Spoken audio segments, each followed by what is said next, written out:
Hello guys, কি অবস্থা সবার? কেমন আছেন সবাই? আশা করি সবাই ভালো আছেন। তো আপনারা ভাবতেছেন আমি রেডি হয়ে কোথায় যাচ্ছি? আমি রেডি হয়ে আমাদের থার্ড ইয়ারের পরীক্ষা শুরু হয়ে গেছে, সেজন্য কিন্তু পরীক্ষার হলে যাব। পরীক্ষার হলে যাওয়ার জন্য আমি একটা টি শার্ট পরে নিয়েছি, যেহেতু গরম সেহেতু ফুল হাতা শার্ট পরে যাওয়া খুবই কষ্টকর এই গরমের ভিতরে, এজন্য টি শার্ট পরে নিয়েছি এবং হাতে পরে নিয়েছি একটা ঘড়ি। আর চোখে দিয়েছি একটা সানগ্লাস, কারণ বাইরে যে পরিমাণ রৌদ্র, তাতে সানগ্লাস ছাড়া কিন্তু বের হনো যায় না। আর ফাইল নিয়ে আমি কিন্তু রেডি হয়ে গেছি, আর আজকে আমি যাচ্ছি আমার একটা বন্ধুর সাথে, ওর বাইকে চড়ে। তো বাইকে চড়ে আমরা রওনা দিয়ে দিয়েছি আমাদের পরীক্ষা হলের দিকে। এখন আছি আমি বগুড়া রোড। তো আমাদের পরীক্ষার হল পড়েছিল বরিশাল সরকারি মহিলা কলেজে। তো সেখানেই যাওয়ার জন্যই কিন্তু আমরা বাইকে চড়ে চলে যাচ্ছি, এবং আমরা প্রায় কাছাকাছি আইসে পড়ছি। আমরা সদর রোড আইসে পড়ছি।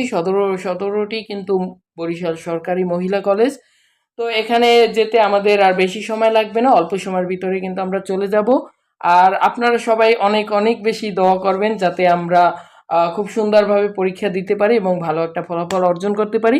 তো সেখানে গিয়ে দেখি যে তেমন একটা লোক আসেনি, আমরাই মানে গেছি আর অল্প কিছু লোক গেছিল। তো এই আর কি। সম্পূর্ণ ভিডিওটি দেখার জন্য ধন্যবাদ।